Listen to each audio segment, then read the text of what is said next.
today you can't throw 10 people at a problem. You need to having technology expertise and products and tools to be able to solve for it. COVID-driven transformation, which has suddenly turned a lot of industries a lot more digital than they were prepared to earlier. So in some sense, the change has come a lot faster than they were prepared for. In the rush, don't do stuff which is not going to sustain. 100%. In some sense, right? 100%. And always the unit economics, no matter what you do, the benchmarks, you need to be in control at all times. No matter how smart you are, with 1,000 products in MarTech as a stack, it's very hard to figure out what to use, man.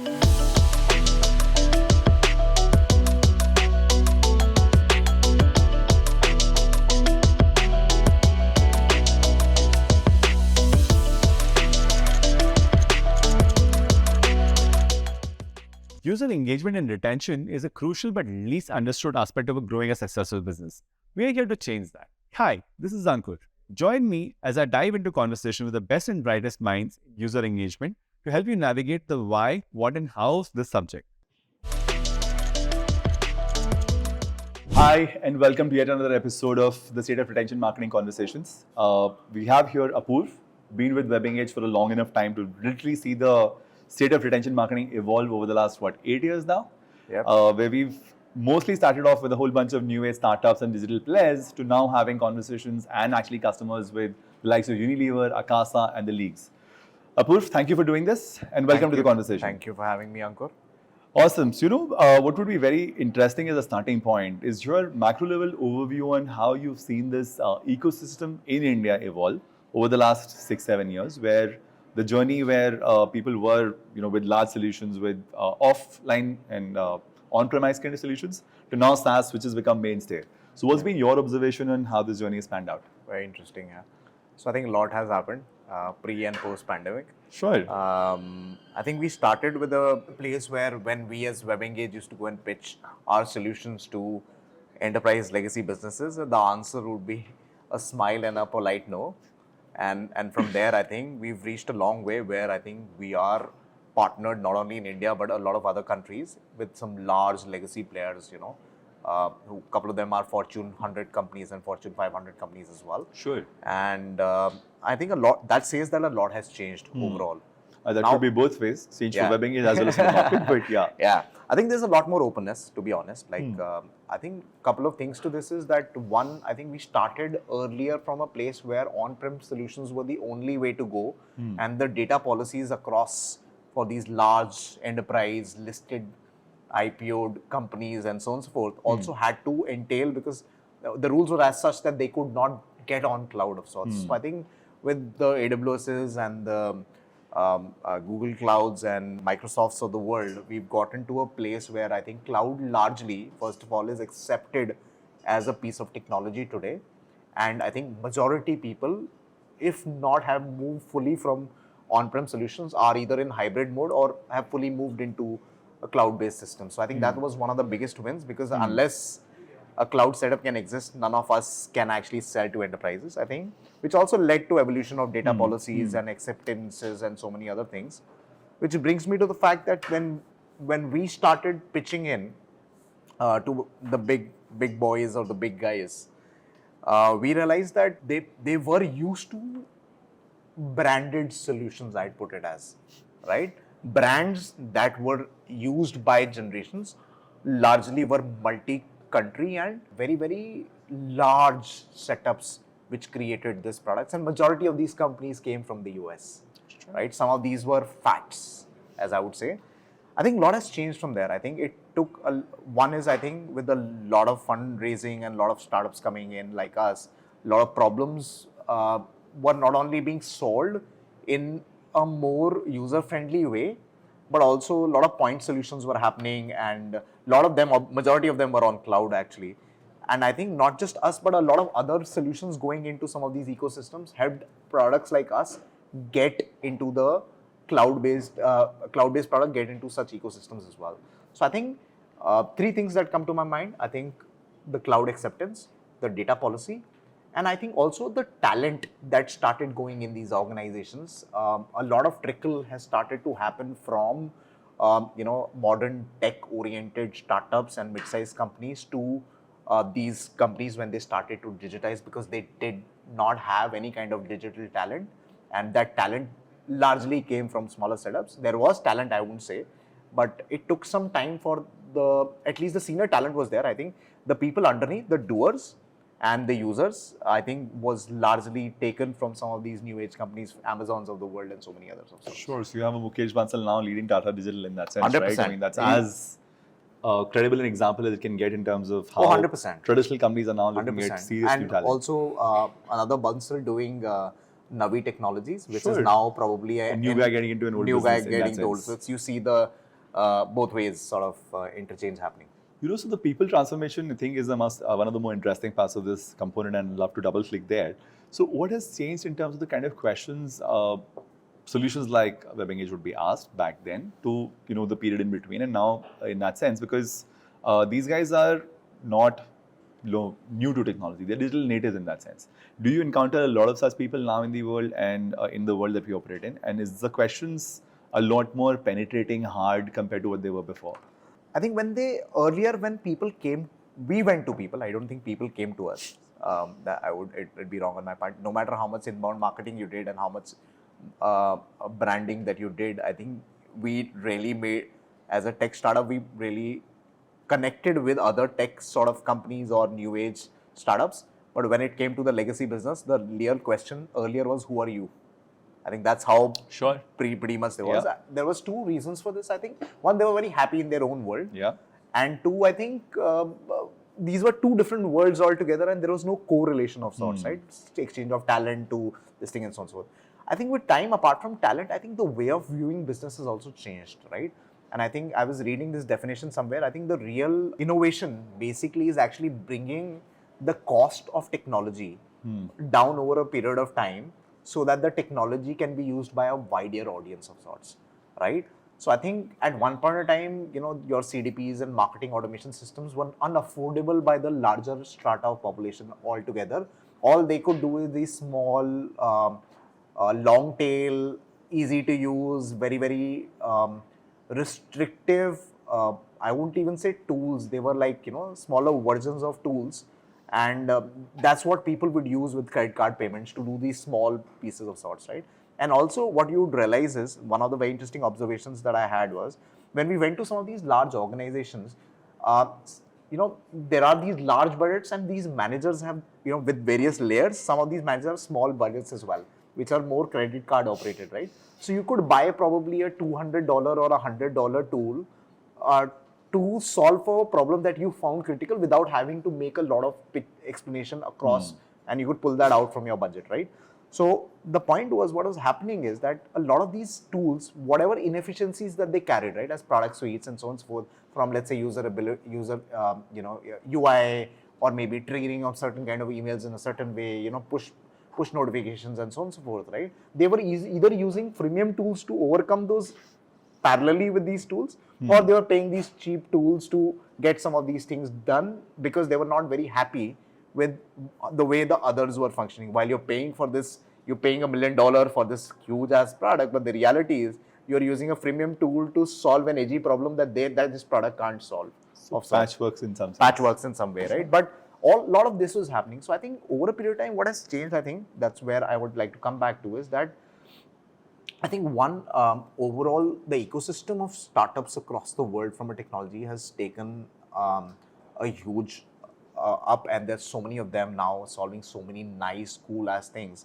And people are, because some people or a lot of people have seen some success with these technology, right? Like if you paid $100 to solve a problem, and I could solve the same problem in a much easier way in $20, who would not want it, right? Everybody wants to optimize for it. Yeah. Now that you've seen those cycles, I think openness to listen to some of these things have increased quite a lot. I think which gives us a foot in the door to talk about what we're doing. And I think it doesn't come from a space where they're judging or first trying to figure out whether what we're saying is the truth or not. They listen to us for what we bring on table. Absolutely, they'd like to do a POC, or they like to do, like to talk to our customers, like to go through an RFI or RFP process, which is a process that they do any which ways. But I think the openness is there to listen to what we have to show. And there's a belief system that, hey, you know what, small to mid-size companies with credible founders and teams can actually solve large problems at a competent cost as well. That possibility exists. Switching to the audience, which is, let's say, early adopters. In most generations, you will have a few people who are savvier with their technology adoption, with the new stuff that's happening, and there'll be people within the most traditional organization who will be probably playing with the AI tools that are coming in, as of today. So, in our understanding, or in your observation of the ecosystem, where people have been front runners with respect to adoption of new technology, new tools, the whole world of digital transformation is a broad topic. You have elements in marketing, you have elements in supply chain, 100%. you have lots of those elements, right? Yep. People are doing bits and pieces. So one of the things we've also seen is there are, let's say, large organizations with multiple departments and multiple enthu folks within these orgs who will kind of go figure the budget and get something for themselves. And at the end of a couple of years, you have like a large org with 20 different things running in Correct. 20 different parts of the organization, all ultimately solving for the same problem, but not talking to each other at a Right. system level, tool level, data level. Right. And and when this is now evolving into become a more unified approach as an organization, this is kind of where the components you break retention down into, right? There's data unification, there is user profiling, there is one view of the customer, and there is a lot of those components which Correct. add up to a great user engagement strategy, like the data lakes, for example, right? So in terms of the leadership maturity, in terms of how they've wanting to put a certain amount of pressure slash I would say priority on unification of all of these siloed efforts. How have you seen that evolve?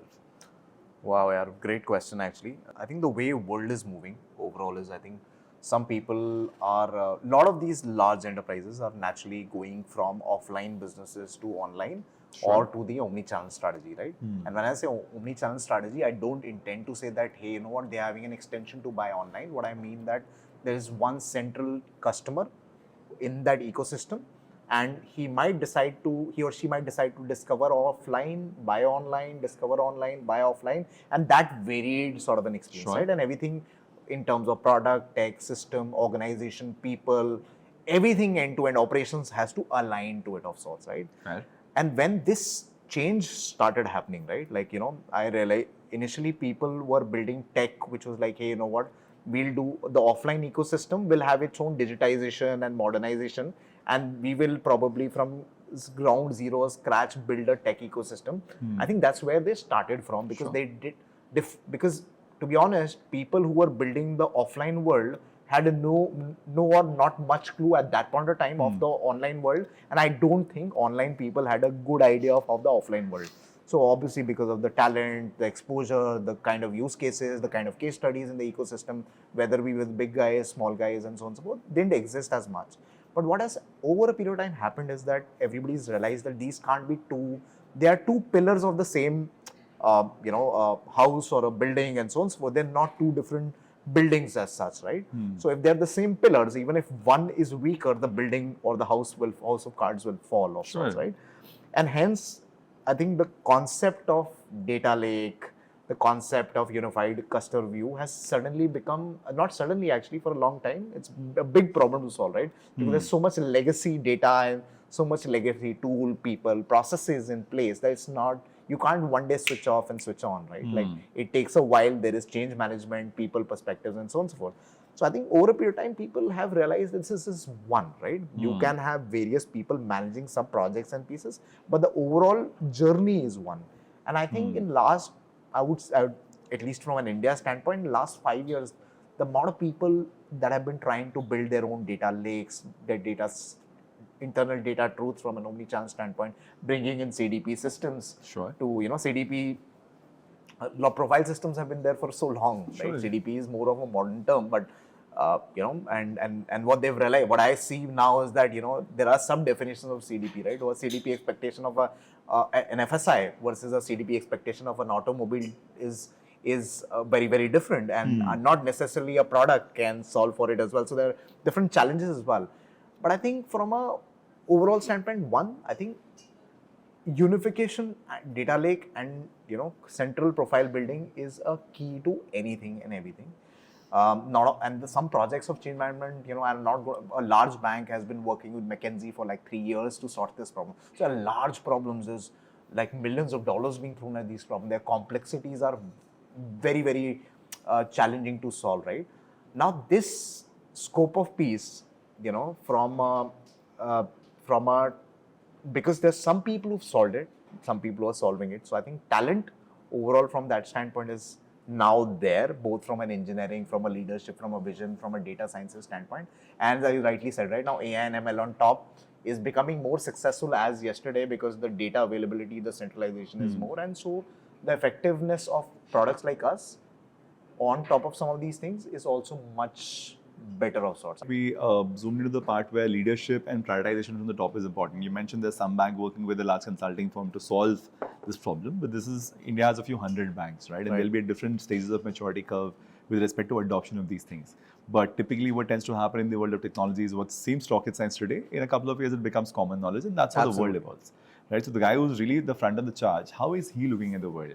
And you mentioned this whole AI, ML, of course, that's a new fancy buzzword, but there are real applications which are now helping matters in terms of decisioning, in terms of customer impact, in terms of unification.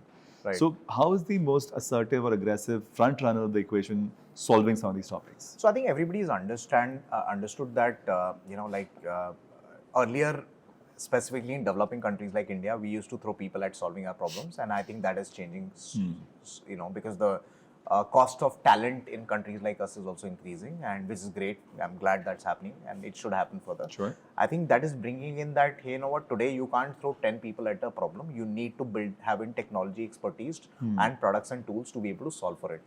And with that, what is, I think, as a problem, what is happening is it makes automation even more important today, right? And I think a lot of these products and tools are coming to optimize for a couple of things. One, I think they're trying to dehumanize some of this stuff. Sure. They're not trying to replace anybody, but they're trying to dehumanize some stuff. They're trying to automate from improving the time efficiency parameter and the cost efficiency parameter on some of these things. And I think to get there, unless we have some kind of data science and learning, right, the real automation can't happen, right? If you are sitting behind, if you're using a product and that again the same 10 people sitting behind a fancy dashboard to do the same thing that they did beyond a fancy dashboard is, in my head, not automation, right? Sure. So you need to bring in some of that data sciences, AI and ML, to actually solve some of those use cases at a scale, and then also bring back the learnings, because as you rightly said, right, what's true today might not be true tomorrow, and might be journal learning, and you need to do more things beyond that also. Let's just say that this is a large organization. They are in a digital transformation journey across their entire set of functions. And this CMO today, and there is a CDO today, and there is a CIO today, and there is a CTO today as well. These are different stakeholders of the same puzzle. Correct. They're all charged with leading the organization forward. And they tend to have their own viewpoints and their own needs and their own expectations, their own anchor points on where they look at that lens from, right? What's the most critical difference you've observed in their outlooks in that sense? So I think, let me say this, that I think only in a very large organizations do I see these, the digital problem or the omnichannel problem being divided between CIO, CDO, CMO, and and CSO, and so many other. COO can also play a role depending on what the problem is. I don't think in an average organization, even in the large legacy world, these many people sit at one problem. As I said, everybody's trying to now optimize. You've seen the amount of firings that have happened in the last couple of months, and the amount of people who are laid off, and suddenly there are people who worked in an large org for 10 years, and suddenly not a part of those org, right? And they've been some of them have been great performers as well. But it's not about them. Sometimes it's about the fact that do we actually need that amount of people to solve for the same problem? So I think everybody's optimizing, and I've heard Tata, running a very large sized company to now Tata actually running some of these functions in a very different way, which is very not Tata-like from that standpoint, right? In India and so on and so forth. So coming back to this is, I think, one, not every organization has this sort of a skill set always available to solve these problems. One. Two, there are absolutely some very, very large organizations. And again, as you rightly said, right, it also depends on who's at what stage of the problem, and also how fast do we need to solve the problem. If we started late, we're already behind. We might be the top organization. Now I have to throw more people and more budgets and products at solving the same problem, right? So one other parameter is this. But having said so, in case there were these many people who existed, I think a CMO today is still looking at larger marketing P&L.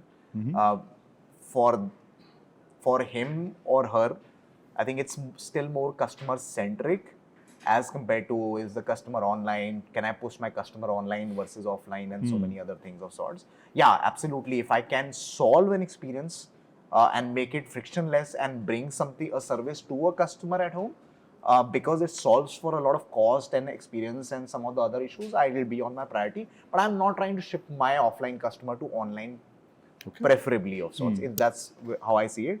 A CDO largely is with a digital mandate, right? His mandate is to digitize. He's there on your P&L to say that whatever from a company efficiency, from a cost efficiency, from an experience efficiency, from a time efficiency, or whatever needs to be digitized should be digitized, whether it be from a customer experience or an internal experience standpoint. That's how I see a CDO as. I think CIO largely looks at the information and data aspect of things, and sometimes is coupled with security aspect of things, and some CIOs also work with CFOs on cost aspect of things. So I think sometimes CIO is that guy who's supposed to be the guy who knows it all from a data, security, data, separately data sciences and stuff, security, and the modern trends of automation and modernization and so on. So that's how I see the CIO, but again, can be used in different ways. And the last guy I think is the CTO. I think is a very key sort of member apart from CISO and other guys. CTO, I think for CTO, it's largely about maintaining the current tech stack. The stack that is, on whatever we've been talking ultimately is tech, and someone has to build, scale, modernize, and optimize it. I think CTO largely is trying to look at two things. I think one is the cost at which he's operating his stack, whether it be people and all the technologies associated, and obviously some bit of security around it. The efficiency of the stack, the error, the issue, the upgradation, and so on and so forth, and optimizing from that standpoint. And obviously all of this links into the business goals somewhere or the other, but I think he's looking at it from that angle. So sometimes what happens is having too many people, there's a lot of conflict as well, because which is what slows it down as well, right? Which is what sort of zoom into that, somebody is going to need to be very aggressively pushing this charter down the road, because otherwise it'll just get stuck in internal tussles in some sense, right? Because people have different priorities, and it's not like they have a vested interest in keeping the status quo, but they also have different priorities on how they look at that evolution of technology stacks, right? And hence, I was going to zoom into the part where is a CDO typically leading the charter on all of this digital transformation. And let's zoom into the whole consumer business side of things, where there is going to be likely a digital interface with the customer. It could be a transactional interface, an e-commerce platform. Could just be an engagement interface, like where there's a lot of content and a lot of discovery happening, but the transactions still happen in an offline fashion. So in that kind of ecosystem where you have all sorts of consumer goods companies, you have all sorts of fashion companies, you have all sorts of apparel companies or footwear companies, and all of these guys having a web presence, both on marketplaces as well as on various digital platforms. And they are now trying to get aggressive with that side of things as well. So either they will be bringing in new people to run these charters, or they will be reskilling some of the existing people to run these charters. And some of them are successful, some of them not so much. Some of them have actually been giant blunders as well. Right? So in your assessment of what's the playbook been, which has been, a definitive, let's say, set of things that you must do while trying to drive this charter, what were those, key bullet points, at a people level, corporate strategy level, technology choices level? So I think I am a huge believer of OKRs, and I think OKRs and project management tools do wonders in complicated structures, and I know people who don't believe in them, but I do broadly kind of believe in such structures. Having said so, I think in a complicated org where there are multiple heavyweight stakeholders and bringing their own perspectives, yes, you're right that if not aligned, a lot of this could lead into conflict, and some of their 2-3 years of, an average 2-3 year large executive experience or a tenure could lead to end outcome being nothing. So you pumped in all the money and all the great minds together, but if they can't function together, the end result is going to be zero, right? Let's take an assumption for the org, which is a retail org or whatever you're talking about, without naming any company, assuming that they're legacy in nature and they're enterprise in nature, which means they are upgrading their legacy offline ecosystems and getting into an omni-channel mode and building their digital ecosystems. I think CDO and CTO become one of the major people, because most legacy organizations are moving from moving towards offline upgradation of their technology of the offline business and building their online pieces. And in that piece, I think, and then connecting these from a unified view standpoint, right? So I think you've hired a CDO because he understands the digital world better. So I think that he or she becomes one of the main key stakeholder. And then we have the CTO because you need someone to build a stack for you, and it is technology and not only build but scale, upgrade, maintain, and so on and so forth, right? So I think these two guys, two people become, I think, one of the most important pieces. Now, in terms of handling the project of this digitization and modernization or whatever you'd like to call this, I think CDO should be the ideal owner of the project, because I think sometimes CDO is the CMO and CMO is the CDO. And I'm going to make a controversial statement here again, that sometimes I think CDOs are sometimes hired when CMOs are not as digitally aware and inclined, and that inefficiency is solved by a CDO. Ideally, in an ideal case scenario, the CMO should be able to do both ways of sorts. So this is a very interesting point, and let's zoom into this a little bit. This whole subject is called MarTech, which is a big part of how digital marketing spends have evolved. There's a lot of technology data play in motion there. And then there is all of this first-party data-led work that we do, or WebEngage, and similar platforms, right? So a typical CMO today is come from a 20-year experience with doing a lot of work on brand building, on creative advertising, a lot of market research. So it's not like he's not smart. He's a smart guy, but he'll still end up not being a digital native compared to what CMO for traditional new age company like whatever young startup today is. So for him, you're saying it's almost mandatory if he wants to be relevant tomorrow to kind of understand this ecosystem and be an active learner. 100%. Right? And there's no looking away from it. There's no looking away. And if he's a smart guy, he'll either solve for it himself or he'll hire a CDO or equivalent to kind of cover that gap in his life. 100%. And now, also on that side, because this is an early adopter and he wants to be, let's say, a tech-savvy guy with respect to choosing solutions, the way the new economy has played out, and there are all of these solution providers, there's about, I think, a few thousand MarTech companies around in the ecosystem. Right. And each of them has a certain promise, a certain scope of work, a certain scope of impact that they claim. Right. But there are handshake points and there are strength areas and there are not so strength areas. For a smart guy to be able to understand that, how do I assemble my stack? Because I could jolly well buy like a branded solution that histories have bought, and there are top ranking solutions globally. Or I could do a slightly more curated or intelligent job based on my unique needs and my unique roadmaps. Right. And I mean, am I subjected to a lot of hard selling by somebody who claims to be smart, or do I have some sort of a playbook of my own to orchestrate a great job here? How do you break this down? So I think if you look at how traditionally the software has been bought, when very big and large calls are taken, I think there are two people who play a very big role in buying and deploying of software or digitization. One is guys like Forrester and Gartner, where some of these on some of these quadrants where these winners are listed, right? Depending on which stage they are.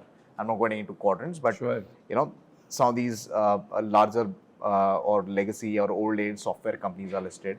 And then you have your SIs, right? People, system integrators who manage some of your projects, right? End to end along with you, because not every time, if you have a 3-year project, you don't want to scale up your org to a certain level, hire and fire. So you manage and get an external agency, and you might not, as you rightly said, have all the digital all the competencies that you need, right? Competencies that you need.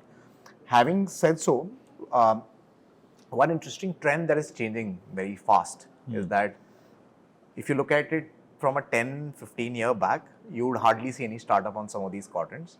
And today, zoom in and you'll see probably some of the leaders and challengers being some of categories in MarTech, in the marketing space, some of these 1,000 products that you talk about, some of these new age products,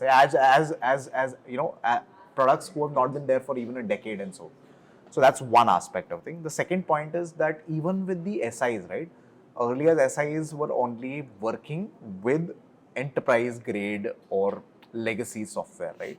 And today, everybody works with mid-sized to large startups as well. They're willing to work with modern in technologies, even if they're not so startups. So that is one big thing that has changed, which is bringing in the change that we need to see, right? Now, everybody today, no matter how smart you are, with 1,000 products in MarTech as a stack, it's very hard to figure out what to use, man. It's not easy, right? It's I think the hardest decision, because for every problem or every scope of work or domain, you have probably 15 products competing, very similar overlaps, very sort of thing, and you're like, hey, what should I choose? Is it because of support? Is it because of something that they do? And everybody has competitive costs. Like today, you don't have to pay $1 million to do MarTech problem solutions. You can do it in a couple of $100,000. if you were at a scale of sorts, right? With support, with customization and so many other things of sorts, right? So that's one, right? Two is, I think, traditionally with change in these two quadrants and the way buying and perception has changed, and the SI is changing and partnering now with modern age startups as well, and they also overall a mandate on some of these larger organizations to solve some of these problems at more cost effective, faster, cost effective, and because they can't afford to lose on time, because someone else which is parallelly working in the same domain might move ahead them, and they might lose from a customer, from a market share, from digitization, experience handling, and so on and so on. So there is, the time is a challenge. Cost, you have to be more cost effective there. Three, I think you can't hire as many people that you did in the past is a problem as well in general, right? So now with these competencies coming in, some of these inputs are also filtered down to SIs, and they have to also work in this manner, which brings in people like us or so many other modern age startups or technology companies who are getting in much faster.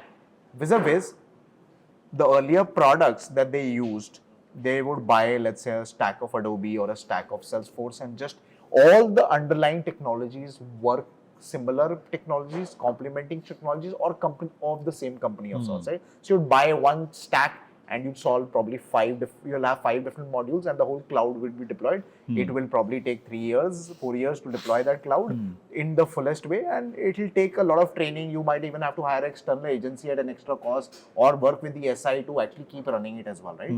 So costs were high, took time, and again, they were brilliant products, and they are brilliant products, but not all of the sub modules are the best of the league, right? There are better challengers, better products today at a better cost available underneath.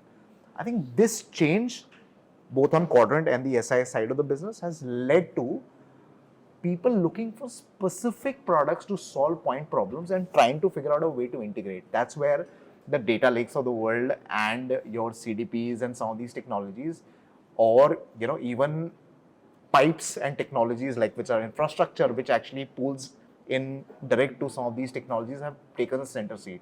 So today, which was unheard of probably 10 years back, or even 5 years back, to be honest, in India at least, that probably a top airline or a top automobile company or a top FSI, BFSI or a FSI company would never touch point technologies, right? They would go in only for cloud because that's what their predecessors used. That's what the quadrant shows. That's what the SIs told them. So naturally, they believed in it, and they would not want to get fired for this, right? You don't want to get fired for a wrong choice of product and pay so much money and then realize you made a big mistake. And not only do you get fired, but you get tagged in a way across ecosystem, and the ecosystem is small, right? Eventually, as higher as you go, and so on and so forth.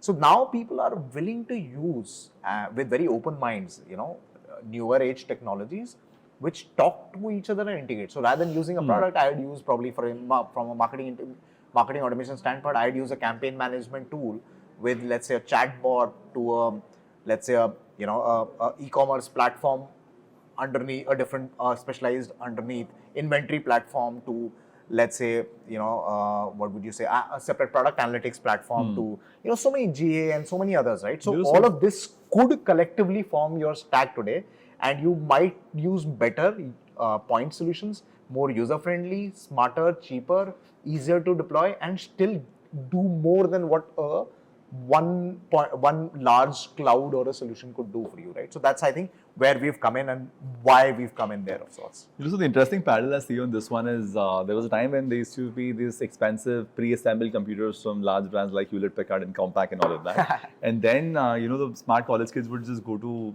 one of these shops and they'll pick up individual components and assemble their configuration. Yeah. So the best of gaming experiences would actually not be on the branded systems. 100%. It'll end up being on these assembled systems. You could just do a better graphics card or one of those things, or better RAM, right? For that matter. And that's what you seem to be suggesting. No, today, by the way, let me give you an example. Actually, I've recently bought a new Mac, and I upgraded the RAM and my hard disk right on buying it. Even Apple is today forced to do it. In fact, I was speaking to someone today, and they told me that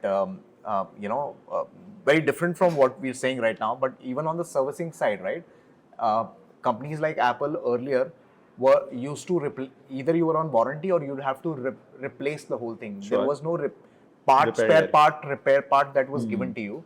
But if it was only given in retail to certain selected priority service centers that they did. Now globally, it's not just happened in India, but globally Appen is opening up spare part business to other people so that the servicing could be better and so on and so forth. So I'm saying that Interesting analogy. you are forced today by the way the world is moving to do some of those things, and I think it is quite in the interest of the consumer because we are spoiled for choices and we are the one. It is democracy for us rather than being an autocracy. Sure. So, what we're in effect saying is the confidence in these new age tools has become better thanks to some recognition from the 100%. analyst ecosystem. It's also some level of validation and success which these tools have delivered. And a lot of hard work, yeah. Of course, that goes in the play as well.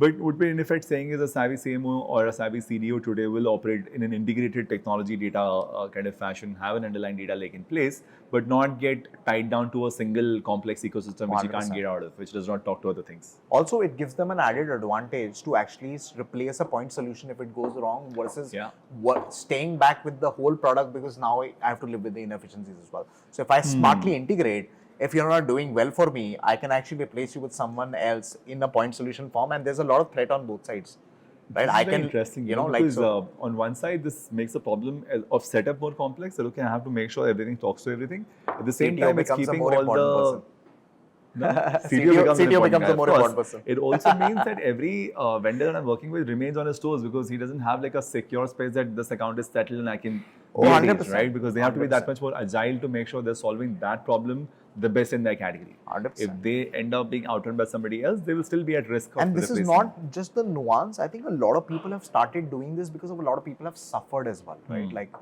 I'm not saying all legacy and big products. Some of them are kick-ass products and they've built in $1 billion business. It's not a joke, right? So with all due respect to them, I think, but some of the, because of monopolistic markets earlier, some of these people have suffered heavily, right? So now they find this as a more safer and a secure and a relief way of working, right? Hey, you know what? I would replace this if you don't work with me, right? Like if you don't work with me, and working might not just be delivering, right? It's also about how you are further building a technology, your roadmap, your R&D and so on and so forth, right? You might be a great product today, but it's also about what happens across next 5 years. You listen to my needs, demands and so many other things, right? And also building and deploying and scaling on cloud is so much easier, right? And so much more efficient of sorts. So in some sense, we're saying it's not a safe enough choice anymore to choose one of the largest solutions and kind of settle it down for a 3-year project. You need to be agile. Gartner says so. Yeah. So we have to respect Gartner over this, right? So, and from an agility perspective, from a flexibility perspective, from a cost control perspective, it seems to be a savvier thing to do to kind of assemble your own great system which does value for you, right? So we spoke about this whole choice looking a little different, the whole confidence in the new economy solutions, the whole ability to kind of assemble different solutions which come together and talk to each other nicely. But one of the biggest puzzles that still remains in the space of MarTech or, zooming into the part of technology and data and marketing ends up being value delivery and time to value. So from a people perspective, the supply of talent in that ecosystem is still early days. I don't think it's a super mature ecosystem where there's a lot of people available to do these things. So, do you upskill people? Do you bring in new people? Do you use SIs? Do you kind of depend on external consultants? What's been the most effective playbook in your understanding? So there is no one size fit for all. Again, of course, complex world, large world, complicated world, history and modern age coming together. So it's not easy for sure. I think the way I see this as is that earlier, and it's funny. I find it very funny. I don't know how others find it. That in my head, when definition of a product is that makes your life easier and probably in some way dehumanizes the amount of people doing this, right? Because hey, you know what,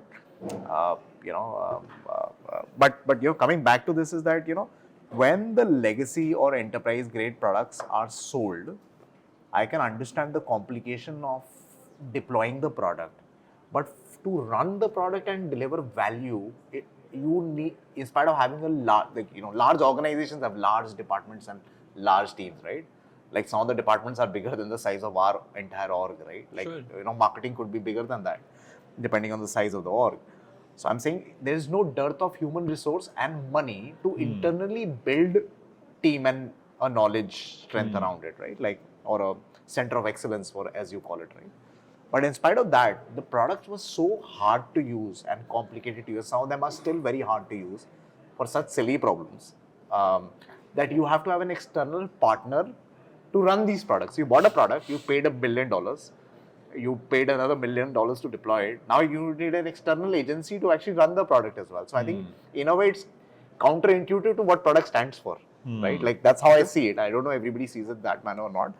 But having said so, with the modern age technologies coming in, becoming lightweight, cloud heavy, right? Like, most modern age technologies till last 5-6 years either offered a hybrid or at least in the larger org, were on an on-prem model. Like Adobe's, I think about 3 years back said, we are killing all our on-prem solutions and we only do cloud. That's how it went, right? Like, and I can give similar examples for all the other big software companies as well, right? So, coming now to the modern age technologies being lighter, more user-friendly and so on and so forth. One, can the internal talent be trained? The answer is yes. Okay.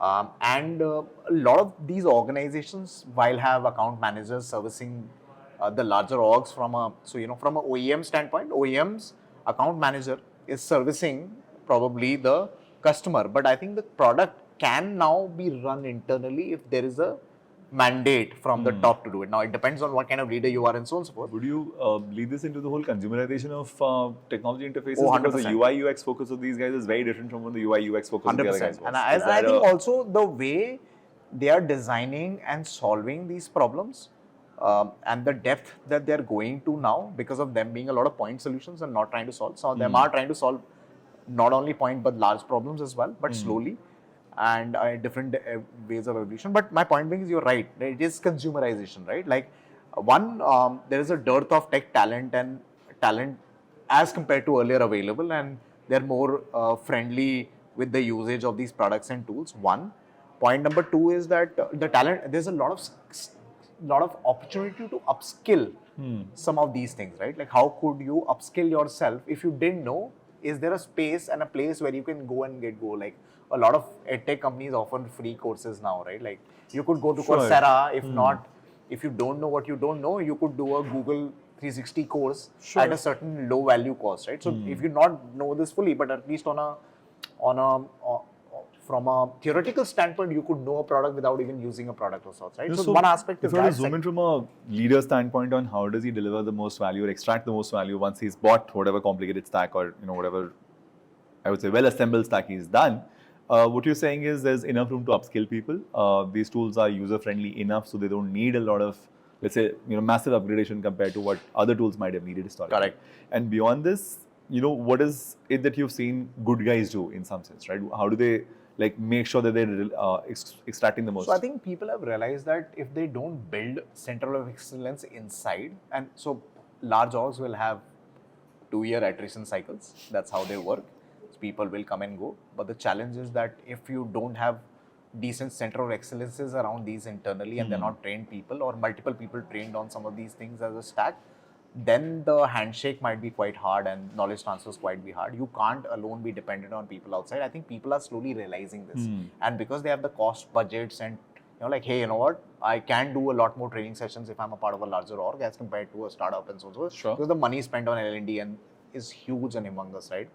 And also it is a good retention strategy. If I train and upskill my people, they tend to be more loyal than me than just offering them where they were and just waiting from a promotion or a money hike to come in, right? So it is, and I think millennials, which are the now, or actually Gen Z, not even millennials, and Gen Z are the major workforce today. And this is how they see career growth and perspective and so on and so forth, right? So 100% democratization. 2, I think there is a shift of trying to run some of these products because they are more user-friendly and easy to use internally. Obviously, there is still need of support and sometimes dearth of support. Again, very leader or org-oriented pieces. But can you live in a place where with just the tech support or a minimized sort of support, could you run a product or a series of products on a stack alone internally? The answer is yes, with probably a year or two of handshake and training and so on and so forth, depending on how big the product is and how complicated it is. If it was saying that the openness to invest in the human capital side of things, the openness exists, the need is not insane. So compared to what probably the amount of training and effort needed earlier, compared to that, it's I would say, relatively faster, cheaper, easier to train people on some of this 100%. new age tech. As that's That's what we're correct. establishing. So what in effect you're trying to say In fact, is, the new age tech is actually building its own training and certification program oh across the sure, base. because they want adoption. You want adoption, right? Like and people like that, right? Like today, WebEngage is listed like AWS and in some any other in some of the certification or training pieces, and people do apply or get jobs depending on that. And that's Fair not just enough. about us. There's so many other products that I know where people have listed. There are HRIS products. There are there could be your point solutions for your logistics and some of those other things. People are mentioning some of these as competencies while being hired in the large or mid-sized or smaller orgs. So yeah, it is changing. Fair enough. So this is interesting. In the beginning of the conversation, you mentioned something about the COVID-driven transformation, which has suddenly turned a lot of industries a lot more digital than they were prepared to earlier. So in some sense, the change has come a lot faster than they were prepared for. Correct. Right? And that means a lot of things. That means that suddenly they have a digital first approach to a lot of things. They have a digital interface with their customers, and their teams have had to look at advertising platforms on the internet more than they've done before. Their allocation of spends on marketing have suddenly had a different mix. Now the digital spends are much more than they were just a couple of years back, right? And that's a steep shift that has happened. Now in that ecosystem, lots of speed also translated into a bunch of mistakes. Right. People went super aggressively on some fronts. They built things for the digital frontier, but they also made mistakes, and some of these became very, very large failure points. Do you want to talk about some of those stories without, of course, naming somebody, but where you've seen failure points? Okay, if you don't do this right, this is what will happen.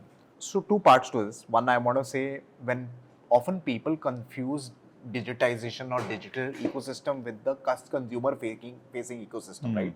When you say digitization, it also means internal org digitization. Sure. Because you need strong technology on the on your foundation to be able to deliver smarter and more efficient and more user friendly customer experiences, right? Sure. That customer wow can't come without the. You need a strong inventory management system at the warehouse to be able to offer a great CX and 100%. deliveries. That's brilliant Yeah, example. sure. I think you just couldn't have said it better of sorts, right? So one, that digitization means both side digitization. And when COVID kicked in, I think while everybody saw the digitization on the consumer side, I think the 5x digitization happening internally, because this couldn't exist, as you rightly said, Sure. without that, right? So that's one aspect of the thing. The second aspect of the things is that in terms of the consumer, in terms of your question was Customer facing aspect of things. Customer facing. So the customer is facing aspect of things, people accelerated their digital journey. Correct. So the They went mistakes, right? pretty The fast, mistakes, yeah. We've had mistakes. So in terms of the mistakes, right? So I'd say that, because specifically in COVID, right? Everybody had never seen something like this in a long time, right?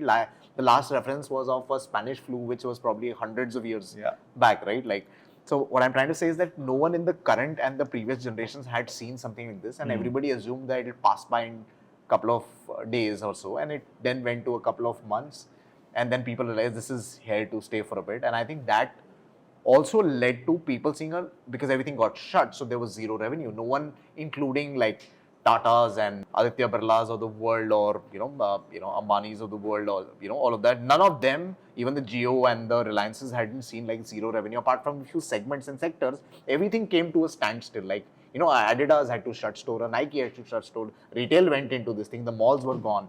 So no one had seen this. Like no one had seen a zero revenue cycle ever in their lives, right? So which means now for survival, people had to go and solve for survival, not to thrive, but to survive. I have to, from tomorrow, change exactly how I think and what I do, right? Like for example, we'd only seen masks in movies. World wearing masks was always seen probably in a place or a region or a city or a town. But suddenly the whole world was wearing masks. Suddenly the masks were like, everybody looked the same in totality. It was a surprise. Everybody had to adapt. I couldn't think, why am I wearing it? I had to wear it, right? Similarly, I was pushed in to reinvent how I think from a business standpoint in order to survive and not thrive. And people were catapulted into it, right? And naturally, when that amount of intensity and timelines are put on your head and you have to catapult, and not just one person, but the world sort of went in that direction, I think you will make mistakes, right? You will make mistakes. I think if they had a little bit more time, they, like for example, A lot of banks relaunched their apps. They were talking about digital banking, but all they had in the name of digital banking is that they gave a tap to people to open accounts when they went to their houses, right? Pretty much, it was a pseudo way of digitizing, right? While you were digitizing. But yeah, it did take away paper, it did make it green, it did make it more less red tape and make it more transparent and so on and so forth. But was it truly digital? I don't think so. But the banks suddenly had to reinvent their digital banking because, hey, you know what, people needed money. They can't go to the ATM. They had to process fees. So a lot of these companies certainly had payment gateways on their websites. Some of the live websites came up, some of the apps came up later. Some of the larger companies who had no online footprint partnered with some apps for the retail pieces to come in and so on. So a lot of this happened. Now, because they were catapulted in a lot of these things, they didn't have time. Naturally, they made mistakes. And I've seen a lot of mistakes. But I think if you look at it from, fast forward it and look at it from a 3-year standpoint, I think they were mistakes that, yes, some people lost money, some people made a lot of money with that mistake, some people had to withdraw and close some of these platforms. Everything can't be digital as well, right? Some people thought we'll go completely digital, then realize, hey, the world has to be omnichannel in the long run and so on and so forth. But I think no one went completely off in the wrong direction. There were mistakes, there was money lost, there were people projects shut. But I think eventually it catapulted us much more closer to the digitized world. Like, for example, I would say the 2 years gave us what 10 years of digitization couldn't do, right? Like, sure. And I think everybody needs a catalyst sometimes. So I think that was a blessing in disguise. While I don't want to be insensitive, sure, but it was a blessing in disguise from digitization standpoint, both consumer facing and the backward aspect of things. So, in the beginning of our conversation, you mentioned this whole acceleration of digital transformation, especially in the customer interface side of things, thanks to COVID. This was, something that most people were not prepared for. What could have otherwise happened in 10 years had to happen in a year in that sense. The customer adoption was also high. But that also meant a lot of mistakes were made, some of them very expensive mistakes. And they continue to get made by people who want to grow at a certain pace because they have a degree of fear of missing out because of all of this digital first action that's happening, right? So from an enterprise perspective, when, let's say, large retail fashion brands want to go online, and they would end up making some of these mistakes, what is your learning on those 2 or 3 major mistakes that people have made?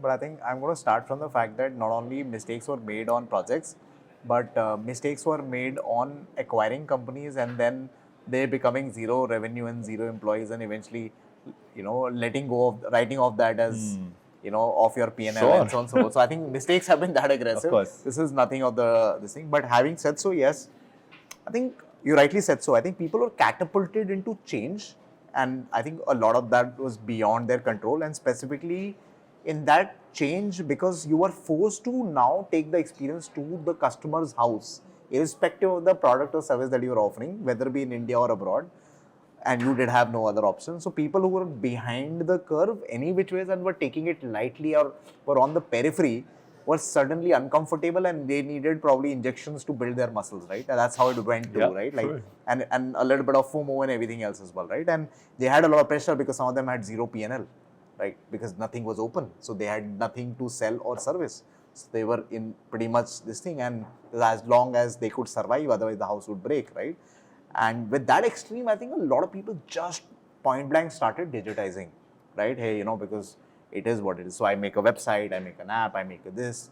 I think they didn't have a lot of time to think through, and in hindsight, they were big mistakes.